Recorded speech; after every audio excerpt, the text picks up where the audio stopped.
Kay nga agay yung mga tanan mga kabugtuan. Ini ang ikatulog beses nga nag-live kita dahil nga COVID-19 wala kita pakapagsimba dahil nga lockdown. May nakita yan na pag-adman may unong kamaupayhan Ginoo aton mga kinabuhi. Ngato kita hit aton teksto dito Genesis chapter 3. Sabi dito, now the serpent was more than crafty than any of the wild animals the Lord God had made. He said to the woman, did God really say you must not eat from any tree in the garden? The woman said to the serpent, we may eat fruit from the trees in the garden, but God did say, you must not eat from the tree that is in the middle of the garden, and you must not touch it, or you will die. You will not surely die. The serpent said to the woman, for God knows that when you ate of it, your eyes will be opened, and you will be like God, knowing good and evil. When the woman saw that the fruit of the tree was good for food and pleasing to the eye, and also desirable for the gaining wisdom, she took some and ate it. So she also gave some to her husband who was with her, and he ate it. Then the eyes of both of them were open, and they realized they were naked. So they sewed fig leaves together and made covering for themselves. Then the man and his wife heard the sound of the Lord God as he was walking in the garden in the cool of the day, and they hid from the Lord God among the trees of the garden. But the Lord God called the man, where are you? He answered, and I heard in the garden, I was afraid because I was naked, so I hid. And he said, who told you that you were naked? Have you eaten from the tree that I commanded you not to eat from? The man said, the woman you put here with me, she gave me some fruit from the tree and ate it. Then the Lord said to the woman, what is this you have done? The woman said, the serpent deceived me, and I ate. So the Lord God said to the serpent, because you have done this, curse you above all the livestock and all the wild animals you have crawled in your belly, and you will eat dust all the days of your life. Amen. Ini ang pulong Ginoo.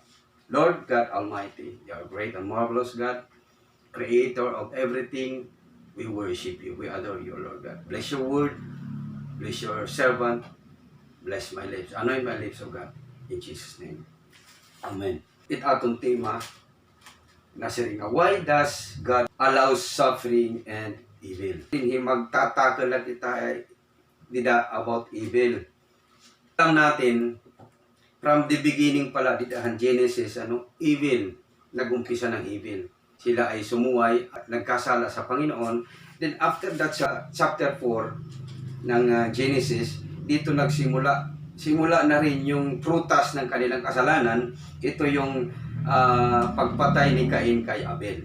So, doon nagsimula yung prutas ng kasalanan. Nagkasala si Eva at si Adan, at doon, nung nagkaanak na sila kay Abel at si Cain, doon nagsimula yung prutas ng kanilang kasalanan at sila ay naging makasalanan. So noong paman, may evil na. May evil intentions of man. So maraming justification, skeptics, and atheists that they cannot believe the gospel despite God is loving, God is caring, God is holy, God is powerful, God is all-knowing, all-powerful, all-presence, and all-creative. Sa ganda ng Panginoon natin, hindi pa rin nila mapansin kahit nakikita nila lahat ng surroundings, lahat ng nakikita nila sa sanlibutan, ng kanyang creations, hindi pa rin ma-appreciate yung kagandahan at kabutihan ng Panginoon. And still, they do not believe God because they also know that in their hearts, God cannot exist because He is an spirit. Scriptures always gives an answers. All Christians need will lead us back to God. Ito yung katotohanan noon pa man, evil exists. From the beginning, nag-exist na siya. Mayroon pong klase ng evil na malalaman natin. One is a natural evil. Bakit sinabing natural evil? Ito yung evil, yung nature. Bakit sinabing kung ginawa ng Diyos ang nature na maganda, bakit may evil? So, tingnan na lang natin. Itong mga catastrophe nangyayari, itong calamity, volcanic eruption, tornadoes, tsunami, typhoon, plagues, and other sicknesses and diseases. These are the result of natural evil. Yung mga natural calamities. Bakit naging evil? Kasi ito yung sumisira, bumawasak, at pumapatay ng tao. Sabi nga sa John 10:10, the devil cometh but to steal, to kill, and to destroy. But I have come that you might have life and have it more abundantly. Ang devil pala ay pumunta dito sa lupa upang sirain, patayin at wasakin. At kapag sinira ka, winasak at pinatay, that is the work of the devil. Another is the moral evil. May mga moral evil na. Dati ang mga tao talagang napakabait. Noong unang panahon, kung titingnan natin, itatanong natin, sabihin natin, yung mga tao noong unang panahon ay mas maganda kaysa mga tao ngayon. Maging ang kanilang mga karakter ay talagang naiiba at mababait. Pero sa ngayon, because of the evil desires of man, nagkakaroon po ng kahirapan ng tao dahil sa mga evil intention. Hindi po natin alam itong virus, COVID-19, ay itong kagagawan din ng tao, but with the permission of God, para maihayag ang kabutihan ng Panginoon. May permission ng ang Diyos para gawin ito. Ito ay evil intentions of man. May mga intention ang tao upang sirain. Sa narinig ko at nabasa, na ang China ay gusto nilang pahirapan, lahat maghirap at sila ang mangibabaw. Sila ang mag-domain sa buong daigdig. Sa panahon ngayon, ang buong daigdig ay naghihirap. Maging ang Amerika, ang superpower na Amerika, sila ay naghihirap. Kaya makikita natin na may pagkakataon na lahat ang economy ay babagsak. Ito ay evil intentions of man. Sinadya po ito upang ang tao ay maghirap, upang ang tao ay masira, upang ang tao ay mamatay. That is the moral evil. Ang ascendancy, hindi yung lahat po. So kung titingnan natin, maraming mga immoral na mga tao. Mas makikita pa ang mga immoral kaysa yung gumagawa ng kabutihan. Kung titingnan natin, nagbabiral ngayon sa mga YouTube, Facebook, kung ikaw ay gumagawa ng kabulastugan. Katulad dito, nag-upload ka ng mga bagay na ikaw ay nagmumura, tapos ay pinapakita mo yung galit. So nagbabiral sila kaagad. Pero kung gagawa ka ng kabutihan, hindi napapansin ang inyong mga kabutihan. Pero alam ng Diyos ang inyong ginagawa. Another, the supernatural evil. Ito yung makikita natin sa Revelation na ang Panginoon ay napuot kay Satanas at binaba niya si Satanas, at si Satanas ngayon ang naghasik ng kabuluhan at kasamaan dito sa lupa. Makikita natin sa Revelation chapter 12, 7 and 9. Sabi dito, and there was war in heaven, and Michael and his angels fought against the dragon, and the dragon and his angels fought back. But he was not strong enough, and they lost their place in heaven. The great dragon was hurled down, the ancient serpent called the devil or Satan, who leads the whole world astray.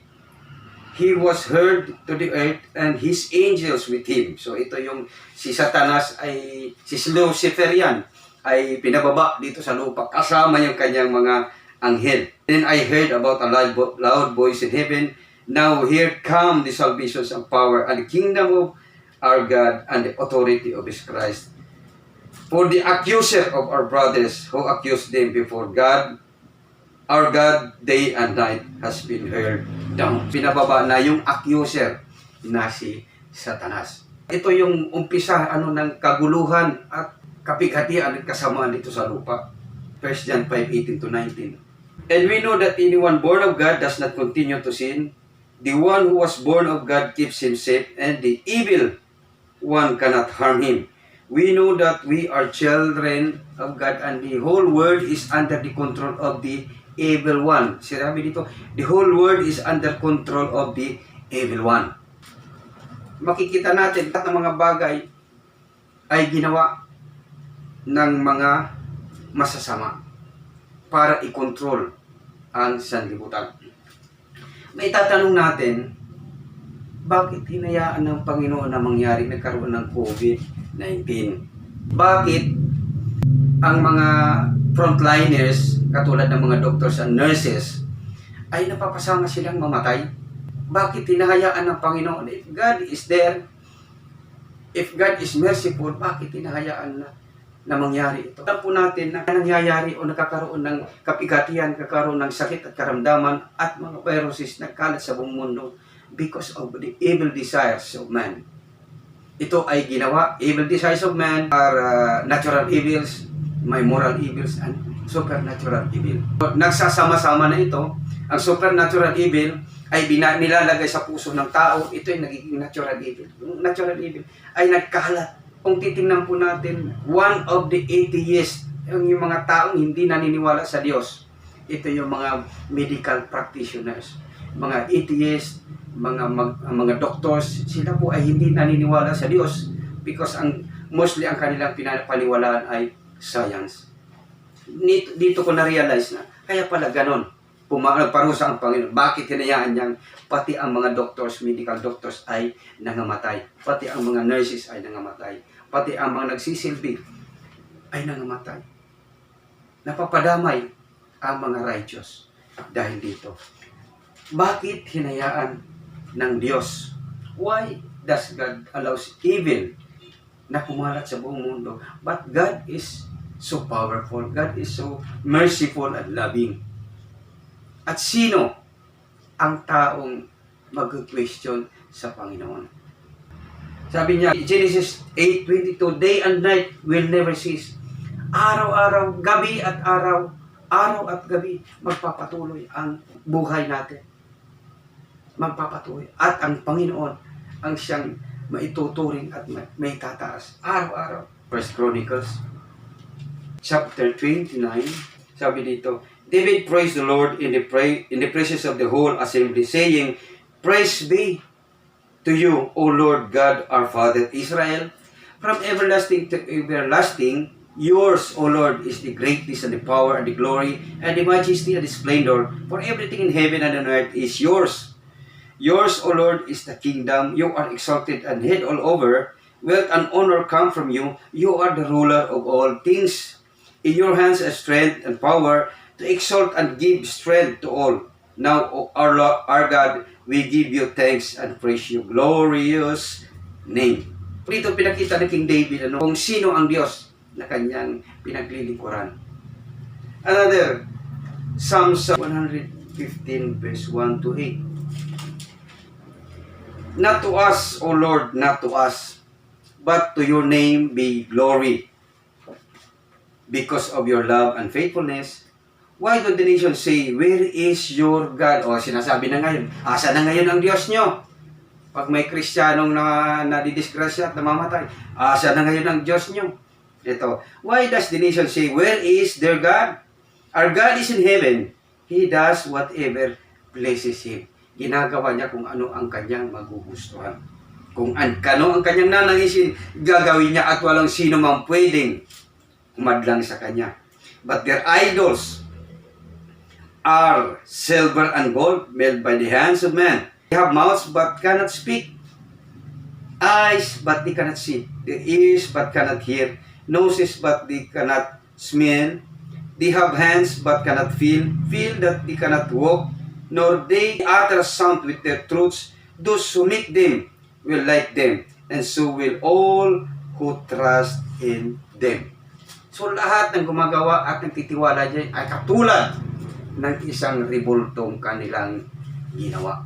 Gaano ka-evil ang tao ngayon? Maging ang mga Pharisees, how evil they are.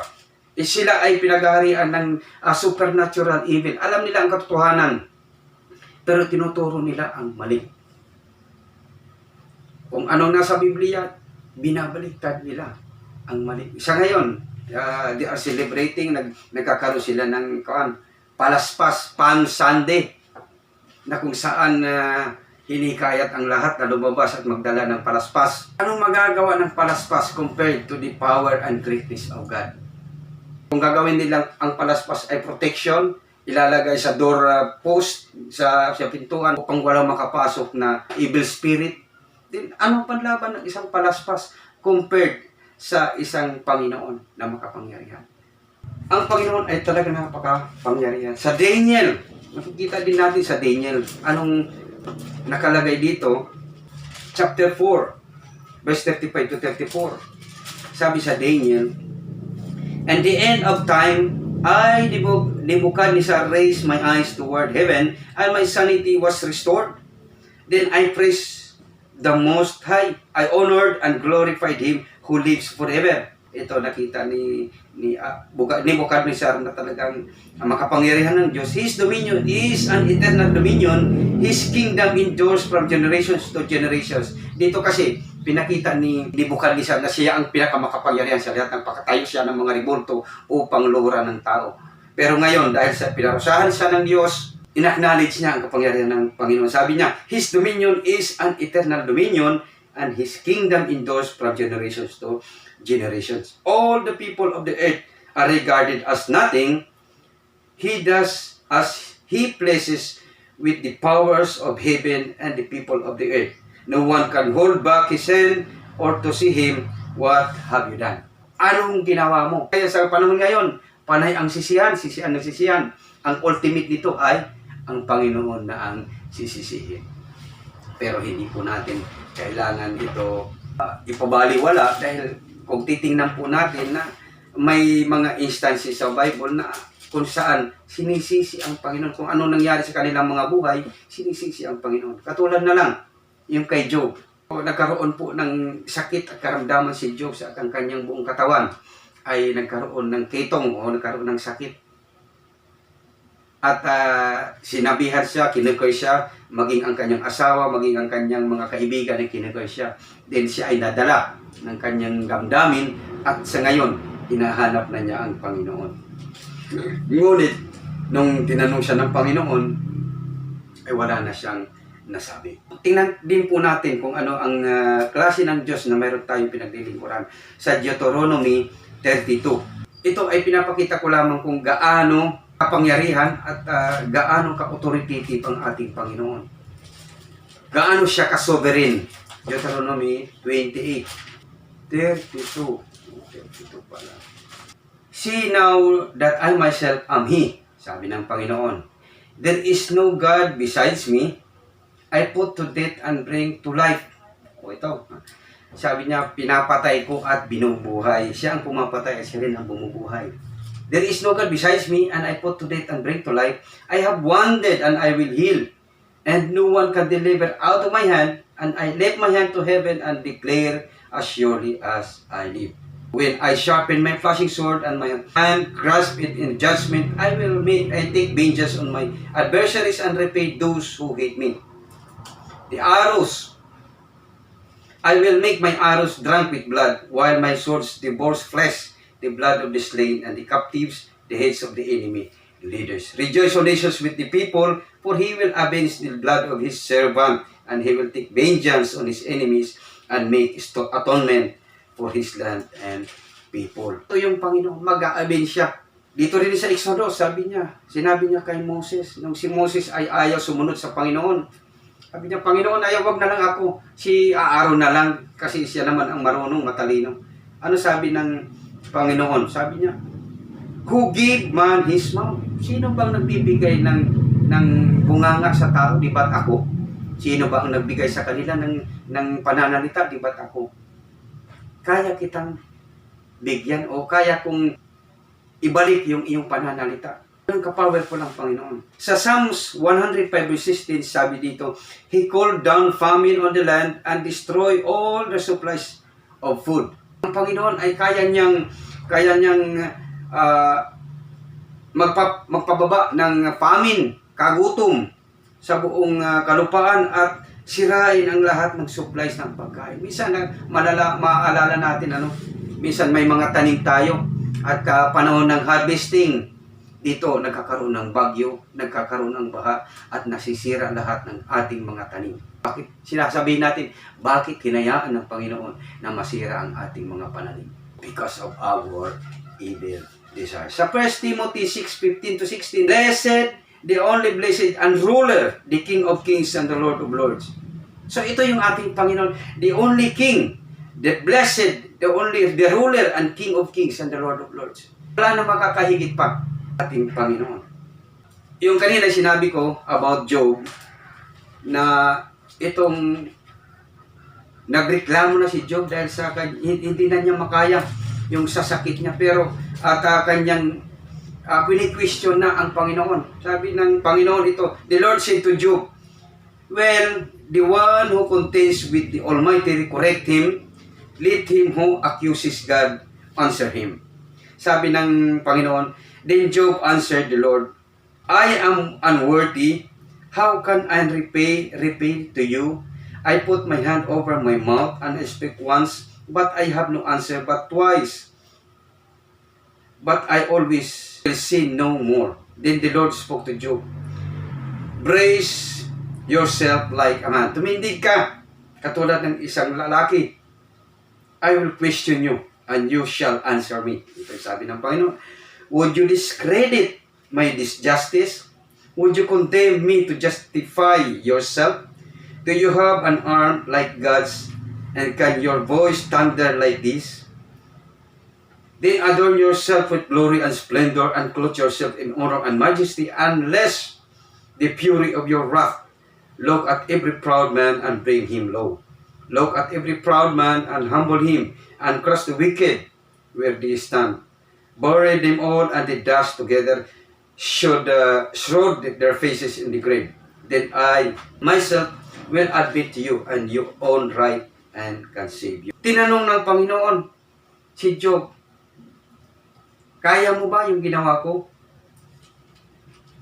Dito sa 42, sabi dito, I know that you can do all things. No plan of yours can be thwarted. Sabi na Job, alam ko na kaya mong gawin ang lahat at walang pwedeng salungatin. Ano man ang inyong plano. You ask, who is this that obscures my counsel without knowledge? Surely I spoke of things I did not understand, things too wonderful for me to know. Sinabi ni Job, you said, listen now and I will speak, and I question you and you shall answer me. My ears had heard of you, but now my eyes have seen you. Therefore I despise myself and repent in dust and ashes. Dito nagrepent na si Job. Dahil pini-question niya ang Panginoon, pero wala siyang masagot. Sabi ng Panginoon, kaya mo bang magpababa ng thunder, magpakulog sa kalangitan? Kaya mo bang tingnan kung saan galing ang hangin? Hindi kayang sagutin ni Job. Doon na-realize na ngayon, sabi niya ni Job, noon, napapakinggan na kita, pero ngayon, nakita na kita. My ears have heard of you, but now my eyes have seen you. Therefore, I despise myself and repent in dust and ashes. Ganun din dapat tayo. Wala nang question kung ano. Dahil wala naman po tayong kayang itapat sa Panginoon. Sabi niya, kung ikaw ay matalino, sabi niya, ang katalinuhan ng tao ay wala pa sa kamangmangan ng Diyos. Although ang Diyos ay hindi mangmang, pero hindi po natin kayang tapatan o abutin man lang ang kanyang kamangmangan. Alam natin na ang Diyos ay hindi mangmang. Ang katalinuhan ng tao, because He is an all-knowing God, ay walang pwedeng pumantay at pwedeng umabot sa kanyang kaluwalhatian.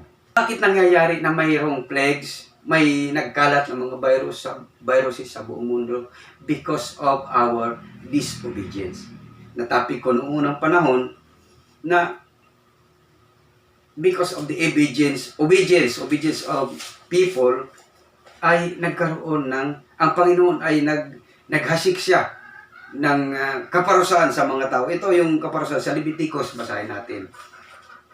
Leviticus 26:14-16. But if you will not listen to me and carry all these commands, and if you reject my decrees and abhor my laws, and fail to carry out all my commands, and so violate my covenant, then I will do this to you.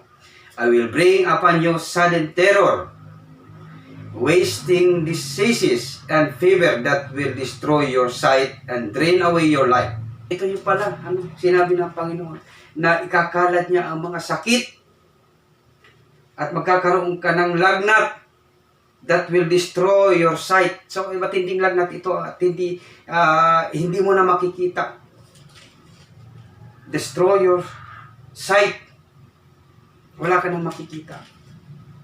At ikaw ay mamamatay. Another, Deuteronomy 28:20. Sabi dito, the Lord will send on you curses, confusions, and rebuke in everything you put your hand, until you are destroyed and come to sudden ruin because of the evil you have done in forsaking Him. Pag-forsake pala, ang tumalikod sa Panginoon is forsaking the Lord. Ito ay malaking kasalanan at meron kang kaparusahan because you forsake God. The Lord will plague you with distress until He has destroyed you from the land you are entering to possess. The Lord will strike you with wasting disease, with fever and inflammation, with all sourcing heat and drought will blight and mildew, which will plague you until you are perished. Hanggang sa ikaw mamatay.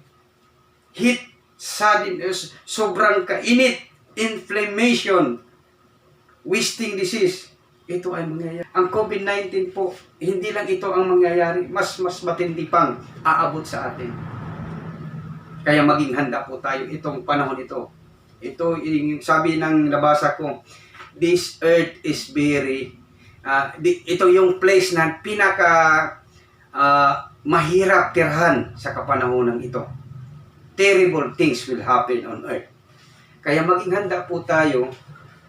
Ito na yung panahon. Ang Diyos ay merong plano kung bakit ginawa niya ito. Meron siyang plano. Ginawa niya ito upang ma-realize natin kung bakit nakalimutan na natin ang Panginoon. Bakit lumayo na tayo sa Panginoon. Manumbalik na tayo sa Panginoon. Ang lahat ng ito ay hindi po natin kakayanin sa panahon o kabutihan lang ng tao. Ito ay mangyayari, sabi dito, kasi ang labanan po sa ngayon ay hindi na lang flesh to flesh, kundi ito yung, kung titingnan po natin sa Ephesians chapter 6, ito yung labanan ng spiritual. Hindi na ito labanan ng physical. 6:12, for our struggle is not against flesh and blood, but against the rulers, against the authorities, against the powers of the dark world, and against the spiritual forces of the evil in the heavenly realms. Ito yung labanan ngayon. Kapangyarihan sa kapangyarihan. Dark power. May mga kapangyarihan kapangyarihan mula sa supernatural evil na nagkakalat sa mundo at nagkikipag-away. Dahil ito ay labanang espiritual, kung inyong spiritual ay mahina at binibigyan mo ng kalakasan ang inyong physical, then matatalo po kayo. Because ang physical ay mamamatay. But ang spiritual, ito ay laban sa spiritual dominion. Kaya sabi dito, ang linalabanan po natin ngayon ay hindi lang physical. Kasi kung physical ang bibigyan ng pagkakataon, bibigyan mo ng kapangyarihan ang iyong physical, then mamamatay ka. Because ang labanan ngayon ay spiritual. For our struggle is not against flesh and blood, but against the rulers, against the authorities, against the powers of this dark world, and against the spiritual forces of evil in heavenly realms. Forces of evil in heavenly realm. Ngayon, kung gagamitin mo yung physical, din matatalo ka. Then, ang labanan ngayon ay spiritual. Tayo po ay go higher. Ang dimension po natin ay, yung spiritual po natin ay dapat itaas po natin. Hasain po natin yung ating spiritual life upang itapat sa mga spiritual forces or evil spirit the power of darkness. Anong dapat natin gawin? Therefore, sabi dito, therefore, put on the full armor of God. Dapat isuot natin yung baluti na arbor ng Panginoon so that when the day of evil comes, you may able to stand your ground, and after you have done everything to stand firm. Then, with the belt of truth buckled around your waist, with this breastplate of righteousness in place, and with your feet fitted with the readiness that comes from the gospel of peace. In addition to all this, take up the shield of faith, with which you can extinguish all the flaming arrows of the evil one. Take your helmet of salvation and the sword of the Spirit. Lahat ito spiritual na ating gagamitin laban sa spirit din na nagtutumin sa kalawakan. Anong gagawin natin? Dapat maging spiritual na po tayo ngayon. Hindi lang puro physical. Ngayon, ang iniintindi po natin ay puro physical. Pini-question natin, asa na yung mga relief? Asa na yung mga bigas? Asa na yung mga pagkain? Iniisip natin, nakakalimutan na natin yung spiritual, puro physical needs ang ating binibigyan ng saysay o halaga. Imbis na gawin natin yung ating mga spiritual ay palakasin, ang lahat na namumutawi sa ating mga isipan kung paano natin i-question asa na yung mga relief, asa na yung mga tulong. Dito tayo nakapaikot sa mga physical na bagay. Pero dapat i-twist na po natin ngayon na yung bibigyan natin ng halaga yung spiritual na bagay. Dahil dito tayo nakikipaglaban. Ito yung armas na dapat nating palakasin dahil dito tayo makikipaglaban against the rulers of the dark world. Ito yung labanan natin. So mga kaibigan, sa pagtatapos, alam po natin na ang Diyos ay nandyan para sa atin. At sabi niya, kailangan lang tayo ay maging malapit lang tayo sa Panginoon. Kung ngayon, kung malayo ka sa Panginoon, lumapit ka, bumalik ka. Return to God and He will return to you. Sabi sa Romans, ito ay magtatapos sa Romans 8:28. And we know that in all things God works for good. Alam po natin ang Diyos ay gumagawa para sa kabutihan of those who love Him. Sa lahat na nagmamahal sa Kanya. Who have been called according to His purpose. For those God foreknew, He also predestined to be conformed to the likeness of His Son, that He might be the firstborn among many brothers. And those who predestined, He also called those He called. He also justified those He justified, and also glorified. What then shall we say? If God is for us, who can be against us? He who did not spare His own Son, but gave Him up for all, how will He not also along with Him graciously give all things? Who will bring any charge against those whom God has chosen? Sino ang pwedeng mag-against those sa mga pinili ng Diyos? It is God who justified. Who is He that condemns? Christ Jesus, who died more than that, who was raised to life, is at the right hand of God and is also interceding for us. Who shall separate us from the love of Christ? Shall trouble? Sino ang pwede daw magkapagpahiwalay sa atin sa Panginoon, sa Kanyang pag-ibig? Troubles ba? Kaguluhan ba? Ngayon, marami pong tao ang nagwo-worry. Dahil nagwo-worry sila sa future. Nagwo-worry sa kanilang kakainin. Nagwo-worry sa wala silang ipon, wala silang pera. At darating ang katgutom. So lahat po ay nagwo-worry. Shall trouble or hardship? Marami naghihirap. Persecutions or famine? Kagutom? Or nakedness? Or danger? Or swords? It is written, for your sakes, we face death all day long. We are considered as sheep to be slaughtered. Now, in all things, we are more than conquerors. In all things, we are more than conquerors through Him who loves us. For I am convinced that neither death nor life, neither angels nor demons, neither this present nor the future, nor any powers, neither height nor depth, nor anything else in all creations will be able to separate us from the love of God that is in Christ Jesus, our Lord. Wala pong pwede makapagpahiwalay sa atin, maging ang sakit at karamdaman. Tuloy po tayo, tuloy ang buhay, lumapit po tayo sa Panginoon. Return to God, and He will return to you. If my people who are called by my name shall humble themselves and pray and seek my face and turn from their wicked ways, then I will hear from heaven. I will forgive their sins. I will hear from heaven and forgive their land. Heal their land, I mean. Lumapit po tayo, manumbalik po tayo sa Panginoon. Magpakumbaba po tayo. Matuto po tayong lumuhod sa Panginoon. At manumbalik tayo sa Kanyang grasya. Buhay po kayo. Salamat sa iyong pakikinig. To God be the glory. Amen.